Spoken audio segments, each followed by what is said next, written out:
쉬우리라. 그들이 때를 따라 백성을 재판하게 하라.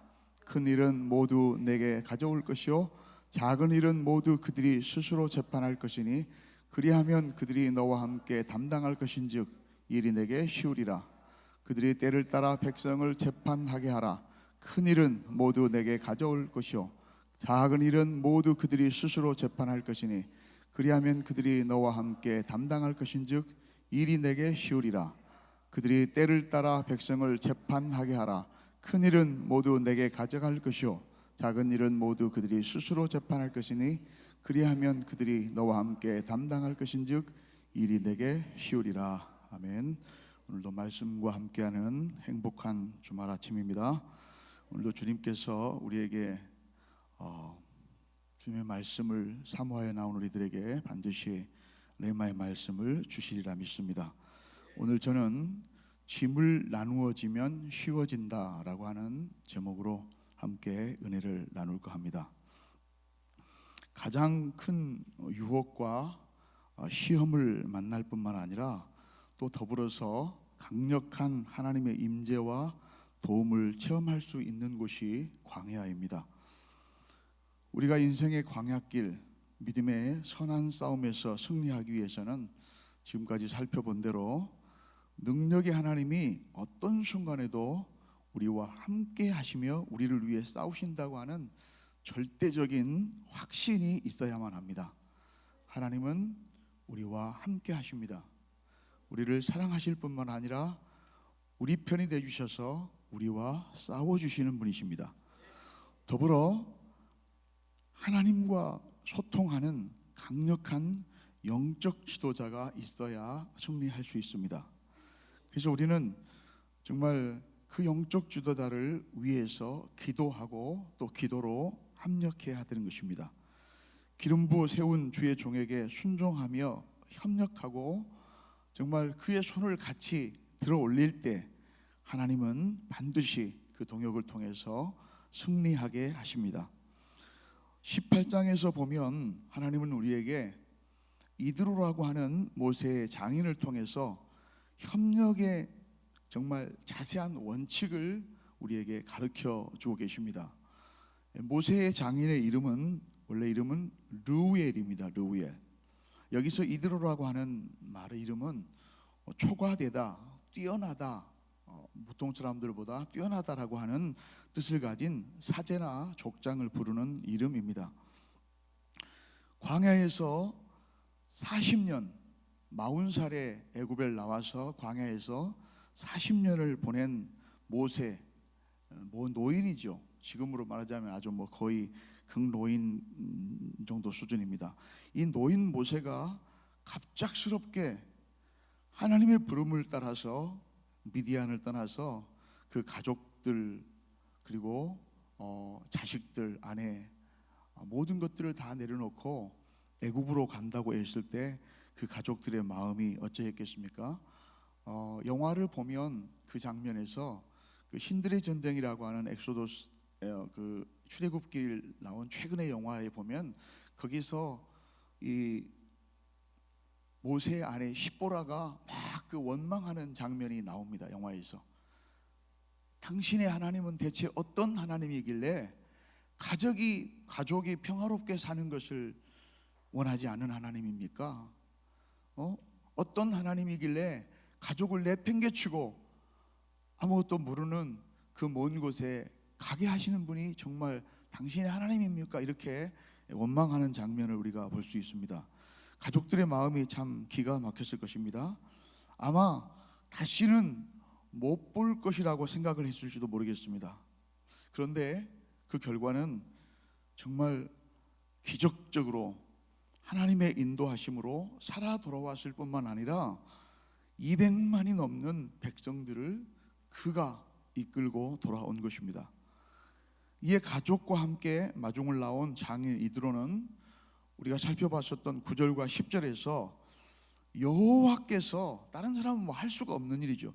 여호와께서 이스라엘에게 큰 은혜를 베풀어 주셔서 구원을 이렇게 해주셨다라고 여호와 하나님을 찬양합니다.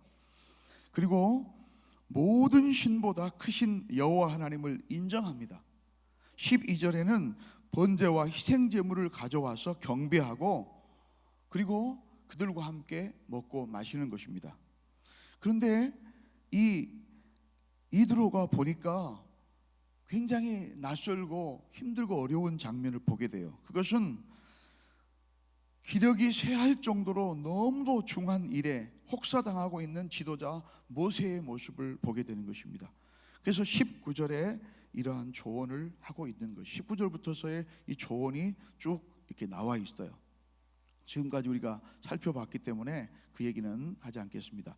이제 내 말을 들으라. 내가 내게 방침을 가르치리니 하나님이 너와 함께 계실지로다. 너는 하나님 앞에서 그 백성을 위하여 그 사건들을 하나님께 가져오며 라고 쭉 얘기를 하고 있습니다.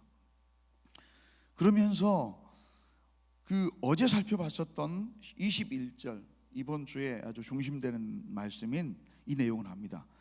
그대는 또 온 백성 가운데 능력 있는 자를 택하라. 옛날 성경은 이것을 제 덕이 겸전한 자라고 나와요. 개역 성경에는. 지금 개역 개정이잖아요.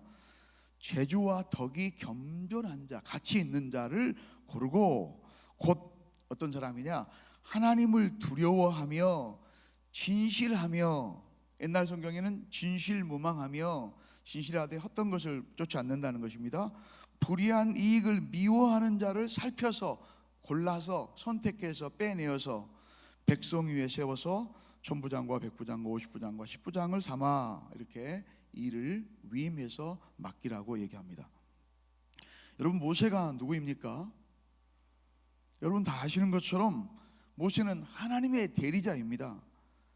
그 강력하다고 하는 세계 최강의 이집트의 왕인 바로를 무찌르고 백성들을 구해낸 영웅이었습니다. 홍해를 갈랐습니다.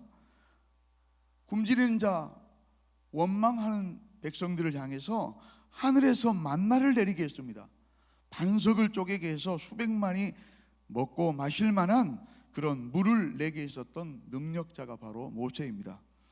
그런데 그 앞에서 광야에 한 늙은 노인 이드로가 조언을 하고 있는 것입니다. 참 어떻게 보면은 우리말로 하면 얼척이 없죠. 예. 그 수백만을 지금까지 아무것도 없는 상태에서, 물론 하나님이 하셨습니다. 하나님 하라는 대로 했습니다. 여기까지 인도해온 그 모세 앞에 장인 이드로가 얘기를 하고 있는 거예요. 보통 사람 같으면 글쎄 어떻게 했을까요? 조금 심한 사람 같으면 아이, 장인 양반이 뭘 그렇게 아신다고 그러십니까? 이렇게 말했을 수도 있고, 조금 겸손하면 속으로 에이, 노인 양반이 무슨 또 이런 일까지. 그런데 여기서 모세는 그렇게 하지 않았습니다. 민수기 12장 3절에 보면 한때 혈기방자해서 주먹으로 이집트 사람을 쳐서 죽이고 숨겼었던, 그리고 도망왔었던 이 모세가 이 40년의 광화 학교를 통해서 어떻게 변해됐냐면 민수기 12장 3절에 이 사람 모세는 온유함이 지면의 모든 사람보다 더하더라 이렇게 합니다. 모세는 온유한 사람입니다. 이 얘기를 들은 모세는 놀랍게도 겸손히 장인 이드로의 충고와 조언을 하나님이 주시는 말씀으로 그대로 받아들입니다. 그리고 자신도 또한 옳지 못할 수 있다라고 하는 것, 성경에는 선하지 못하다라고 나오잖아요. 선하지 못하다, 나도 실수할 수 있다, 나도 부족함이 있다라고 하는 것을 인정하고 그대로 받아들이는 것입니다. 우리가 보기에 강한 사람처럼 보이는데 실제로 강한 사람이 있고 강한 척하는 사람이 있습니다. 그걸 구분하는 여러 가지 척도가 있죠. 그 척도 중에 하나가 뭐냐? 나의 실수를 인정하고 미안하다고 말하거나 그것을 수용할 수 있는지의 여부가 그 척도입니다. 강한 척하는 사람인지 아니면 진짜 강한 사람인지. 진짜 강한 사람은 자기도 부족하고 틀릴 수 있다고 하는 것을 인정하고 수용하는 사람이 강한 사람입니다. 24절에 그것을 그대로 받아들여서 이렇게 말합니다. 이에 모세가 장인의 말을 듣고 그 모든 말대로 하여 그의 모든 조언대로 그대로 했습니다. 물론 모세는 하나님 앞에 기도해서 판단했겠죠. 이것이 사람의 지혜인가 하나님이 그의 입술을 통해서 하신 말씀인가를 판단했겠죠. 여러분, 여기에 동역을 통한 승리의 구체적인 방법과 지혜가 담겨져 있습니다. 우리가 오늘 이것을 배웠으면 좋겠습니다. 첫 번째로 살펴볼 수 있는 것이 뭐냐면 우리는 마음을 열고 받아들이는 수용적인 자세가 있어야 된다는 것입니다. 동역하고 협력하기 위해서는 독불장군 나 혼자 다 할 수 있다는 것이 아니라 내가 마음을 열고 그것을 받아들이고 어떤 것들도 들을 수 있는 수용적인 자세여야 협력이 가능합니다. 아니야, 나는 아직 멀었어, 안 돼, 그런 쓸데없는, 이렇게 해서는 안 된다는 것입니다. 이것이 하나님의 뜻인지 아닌지를 판단하는 것은 지도자의 영적인 분별력이겠죠. 당연히 하나님 앞에 물어야 되겠죠. 그것을 통해서 하나님이 답을 하시면 그것은 그대로 하나님 뜻 가운데서 주님이 주신 지혜라고 생각하고 수용하는 자세, 그것을 소통이라고 합니다. 커뮤니케이션하고는 조금 다른 것입니다. 소통은 수평적인 것입니다. 커뮤니케이션은 위에서부터 내려오는 그런 상황 가운데서 주로 많이 쓰는 것입니다. 커뮤니케이션에서 나온 말입니다. 원활한 소통이 이루어져야 우리 몸이 제대로 건강하고 돌아가는 것처럼 원활한 소통이 이루어질 때 그 조직, 그 단체, 특별히 하나님의 교회가 아름다운 모습으로 계속해서 진보하고 성장해 가는 것입니다. 아멘. 두 번째로 배울 수 있는 것은 뭐냐? 리더 선택의 기준이 분명해야 된다는 것입니다. 리더가 무엇을 안 해서 문제가 아니라 잘못해서, 소리더를 말하는 것입니다. 또는 중간급 리더, 저희들도 물론 거기에 속할 수 있습니다만은 안 해서다기보다는 잘못해서 더 큰 문제가 일어나는 경우들이 참 많습니다. 선택의 기준이 분명합니다. 인사가 만사라고 합니다. 윗물이 맑아야 아랫물이 맑게 되는 것입니다. 그래서 아래까지 맑은 물이 흘러내려가는 것입니다. 오늘 성경은 어제도 살펴본 것처럼, 주일날도 들었던 것처럼 기준이 단순하고 분명합니다. 그것은 뭐였습니까? 따라서 합시다. 하나님을 경외하는 자. 하나님을 경외하는 자였습니다. 하나님을 경외한다고 하는 것은 하나님이 얼마나 어미하시고 얼마나 존귀한 분이심을 알고 있다는 것입니다. 그 하나님을 내가 확실히 믿고 있다라고 하는 것입니다. 여러분, 지금까지 살펴본 대로 여호와를 두렵고 떨림으로 사랑하는 자만이 여호와의 말씀을 온전히 순종할 수 있습니다. 여호와의 말씀을 온전히 순종하는 자는 여호와 하나님을 경외하는 자입니다. 하나님을 경외한다고 하면서 하나님의 말씀을 가벼이 여기는 자가 어떻게 하나님을 경외할 수가 있겠습니까? 절대 그럴 수가 없는 것입니다. 여호와를 경외하는 자는 늘 여호와의 구원과 부르심에 감사하면서 하나님께 합당한 영광을 어떻게 돌릴 것인가를 생각합니다. 그리고 맡겨진 일에 충성을 다하고 협력할 수 있는 것입니다. 그래서 하나님께서는 이드로의 입술을 통해서 함께 동역할 자의 조건으로서 어떤 자라고요? 여호와를 경외하는 자, 여호와를 두려워하는 자를 말하고 있는 것입니다. 사랑하는 여러분, 오늘 이 말씀을 나에게 주신 레마의 말씀으로 받는다면 이 말씀의 거울에 비추어서 내 자신을 한번 바라봤으면 좋겠습니다. 저도 굉장히 정말 두렵고 떨림으로 오늘 새벽에 이 말씀을 참 떨리는 마음으로 받았습니다. 너는 정말 여호와를 경외하고 있는가?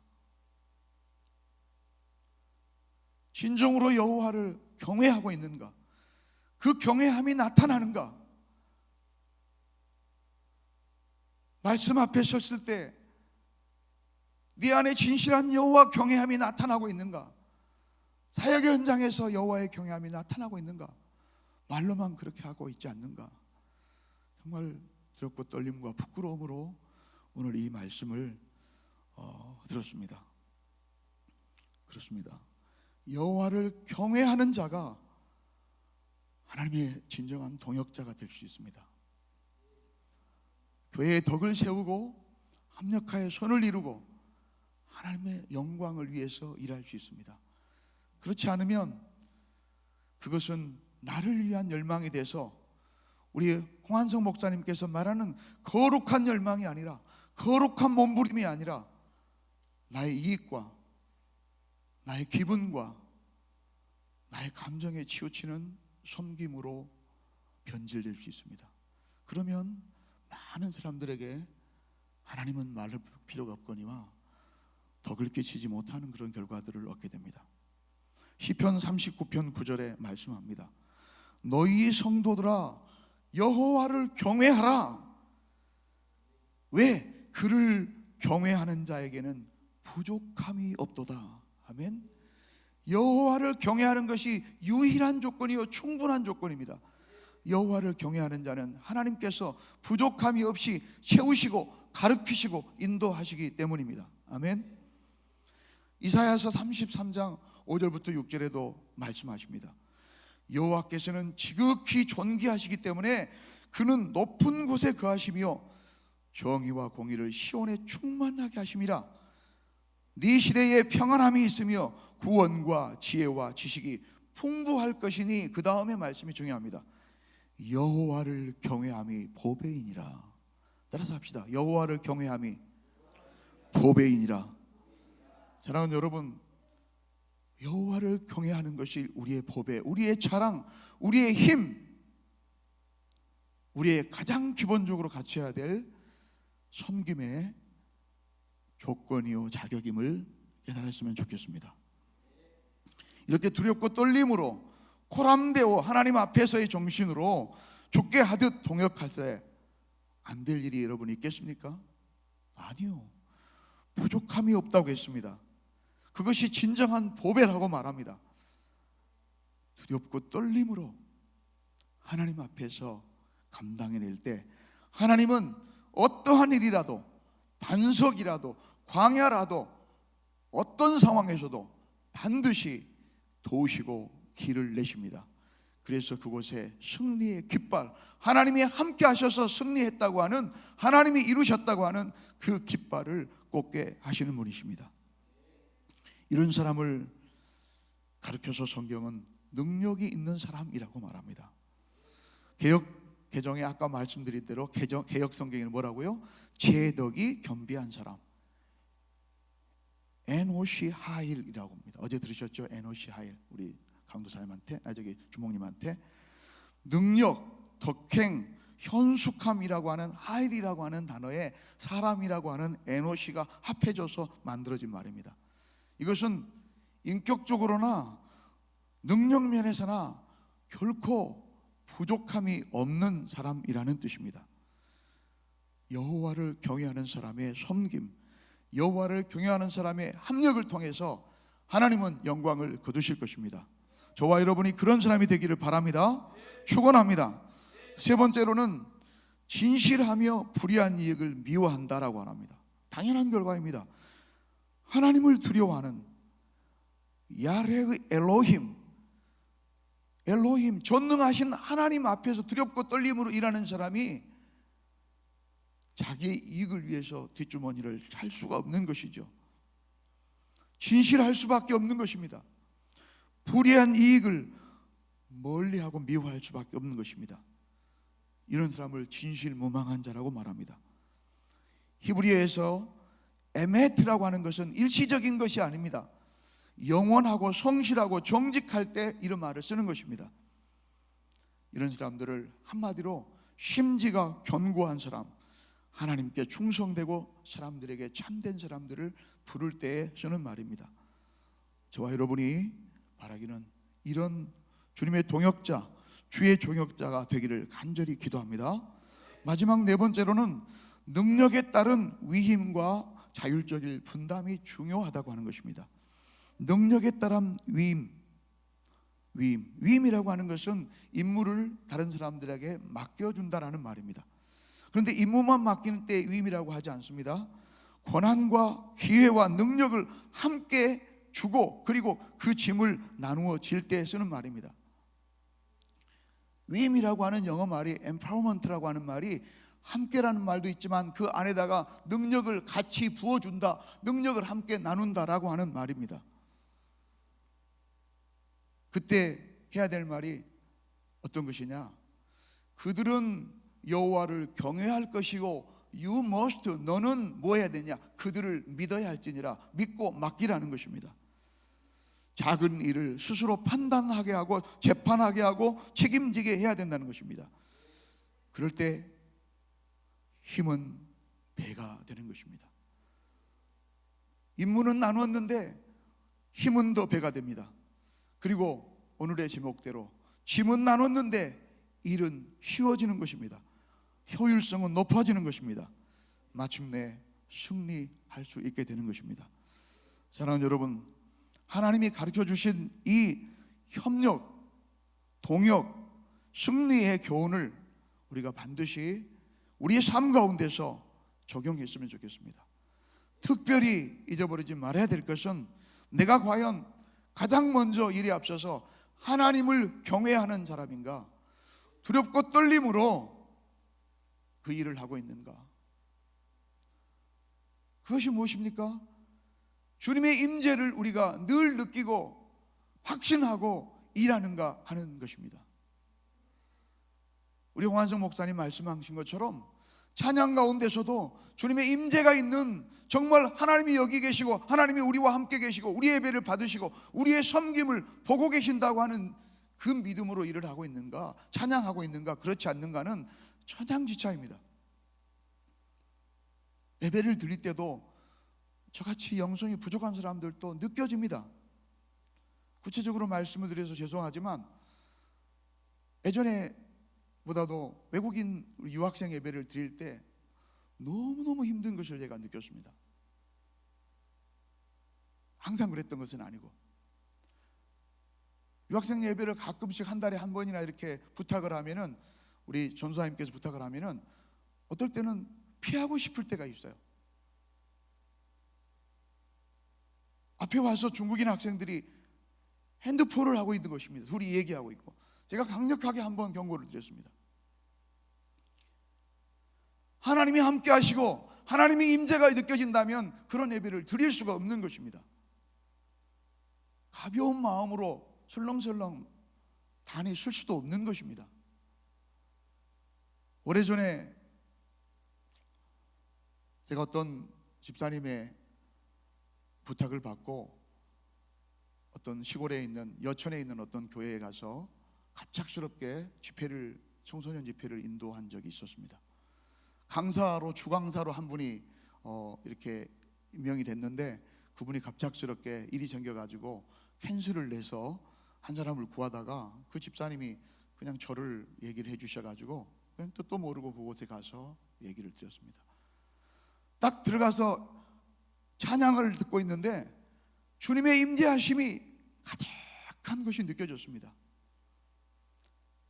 강사를 위해서, 그 집회를 위해서, 말씀을 위해서 얼마나 기도했다고 하는 것이 찬양 가운데서 벌써 느껴지는 거예요. 7시부터서 30분을 찬양하고 7시 30분부터서 10시까지 말씀을 전했습니다. 그 중에는 아이들을 데리고 온 사람들도 있었습니다. 4살, 5살 먹은 아이들이 1시간 반 기간 동안에 한 번도 움직여 본 적이 없어요. 놀랐습니다. 하나님의 임재가 임하는 예배라고 하는 것이 느껴졌습니다. 그 위에 기도를 했습니다. 9시부터 10시부터서 기도를 했었는데 10시 50분까지 1시간 50분간을 눈물로 온 거기 있는 60여 명의 학생들과 교사들이 눈물로 기도를, 충만한 주님의 임재가 느껴졌습니다. 하나님을 경외한다고 하는 것이 무엇이다라고 하는 것을 다시 한번 제가 깨닫았습니다. 하나님을 경외한다. 광주로 돌아와야 돼서 제가 10시 50분에 조용히 나왔습니다. 사랑하는 여러분, 우리 한번 오늘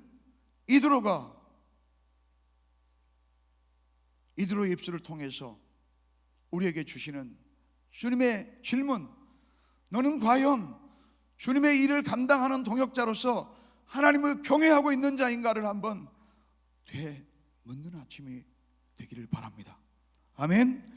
이렇게 우리 교회와 공동체와 가정과 서로 협력해서 두렵고 떨리는 마음으로 우리의 삶 속에서 승리를 경험하고 함께함의 기쁨과 함께함의 그 아름다움과 승리를 만끽하고 우리가 하는 곳에 주님이 함께 하시는 승리의 깃발을 꽂는 주님의 귀한 동역자들이 되시기를 축복합니다.